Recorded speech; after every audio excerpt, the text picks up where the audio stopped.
Sa grupo ng mga commuters ay makakausap naman natin ang chairperson at saka resident transport urban planner ng Commuters Philippines.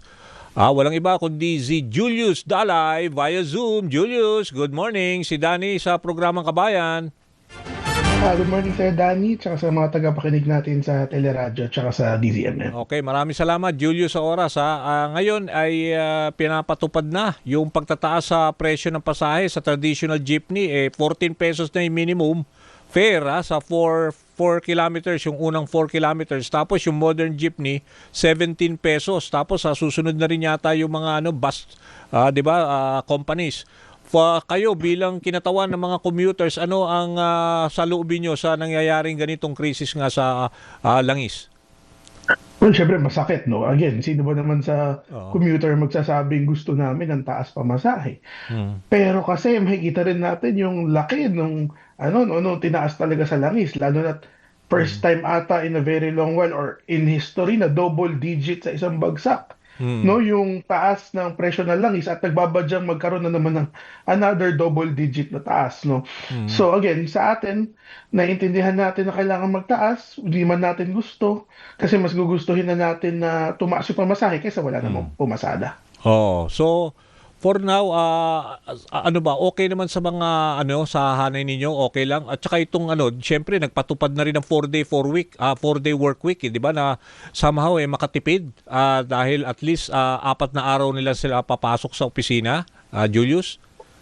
Well, kasi hindi may mga naniniwala kami may mga industriya naman na pwedeng hybrid, no, o baka Oo. pwedeng fully remote. Oo. Na kung saan sa ganitong panahon ay malaking tulong kasi nga may mga kababayan tayong nagko-commute, siyempre tumaas sa pamasahe, at meron naman Mm. tayong mga kababayan na motorista rin, no, Mm. na lilipat sa pagko-commute o hindi nagagamit ng mga kotse nila, nadadagdag dun sa volume Mm. na magko-commute, no. Mm. Inaasahan natin yung dadami pa lalo na pag tumaas pa sa mga susunod na linggo yung Mm. krudo kung hindi magkakaroon ng pagbabago dun sa sitwasyon sa Middle East, Mm. no. Mm. So, sa atin, okay yun, okay magkaroon ng gano'n. Kaya lang, siguro we need to look at kung ano pa pwedeng, maybe we could go further, lalo na sa mga industriya na opisina lang yung trabaho at hindi naman kinakailangan talagang physically nandun, basta nagagawa yung deliverables nila. Mm.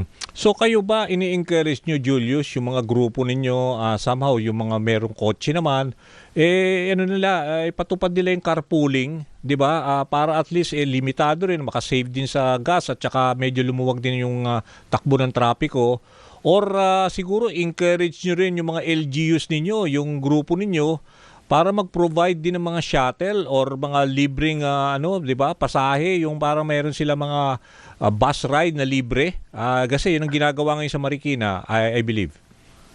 Yeah, actually ang problema Oh. kasi, no, again, kinakausap natin sila diyan.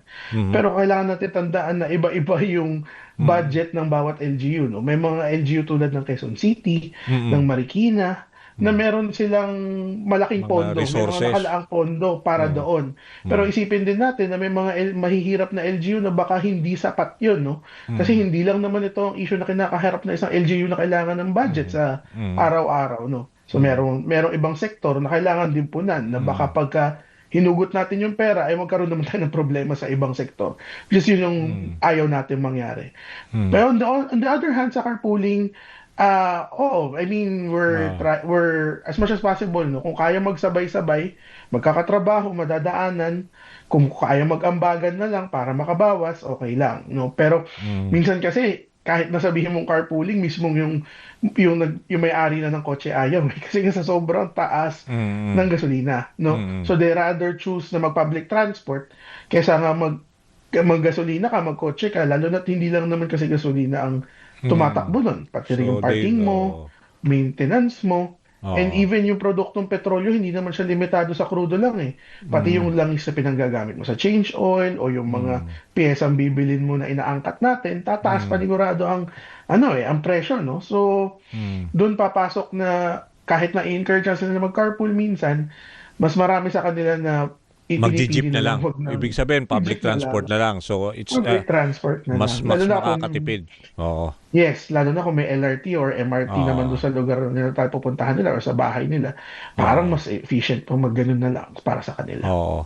Pero ano ba ang feedback ng mga kasama nyo, yung mga commuters, no? Siyempre, nakaamba na rin yung pagtaas sa presyo ng kuryente, 'di ba? Yung power rates baka daw mag-increase ng 16% sa billing ngayon or next month. Siyempre, meron din kayong mga let's say feedback na kukuha sa mga grupo ninyo paano mas makakatipid lalo na kung 4-day work week niyan.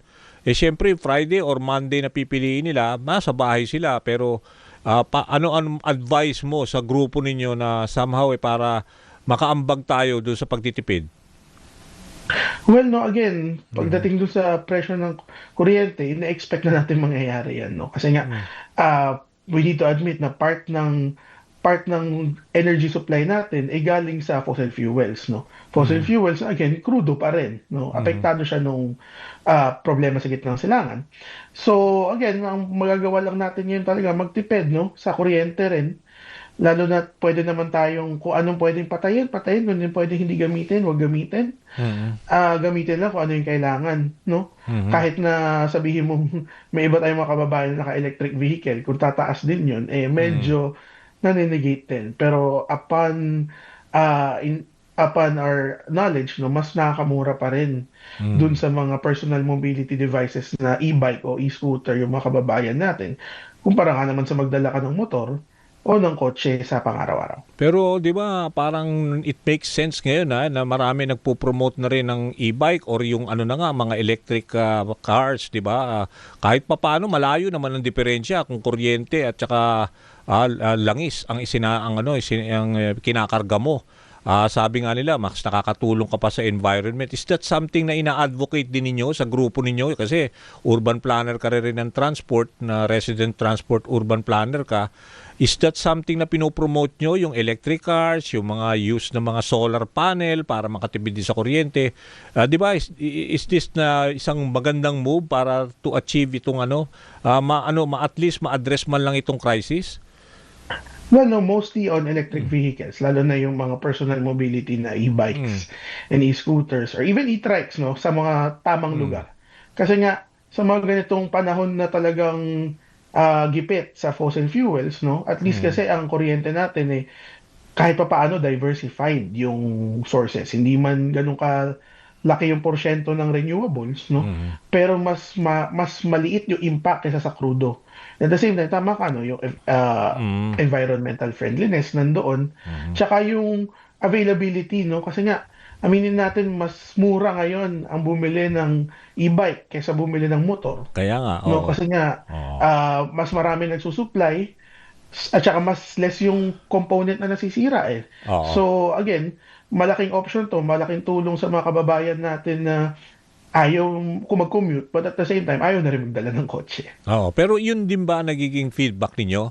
Parang ang mga kasama ninyo or yung mga miyembro nyo resorting na sa mga e-bikes or mga ganyan e-trikes para at least may mga aircon din naman di ba? Tapos mas mura nga ang ibig sabihin electric vehicle na sa konsumo ng kuryente compared sa ngayon na grabe ang itinataas na hanggang ngayon wala namang malinaw na pagbaba ng presyo ng langis Well, a good chunk, no? Kasi aminin natin sa hindi.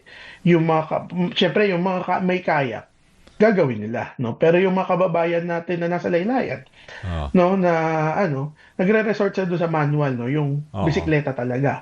Which is hindi na natin masisi kasi nga kahit sabihin mo mura para sa atin, malaking bagay para sa isang minimum wage earner yung more than pa doon sa sahod nila yung e-bike, no. So again, may feedback tayong ganun, pero mas marami tayong feedback ngayon na mga kababayan nating either nagko-commute, nagbabike, or pinaka-weird na narinig ko nga, hindi naman weird, pero ingenious na narinig ko ngayon, ilalakarin nila yung certain kilometers na pwede nila isakay ng jeep or ng bus para minimum lang yung babayaran nila.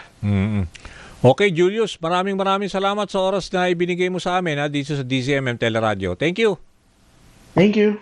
Okay, yan ho si Julius Dalay, Chairperson at Resident Transport Urban Planner ng Commuters PH, Commuters Philippines.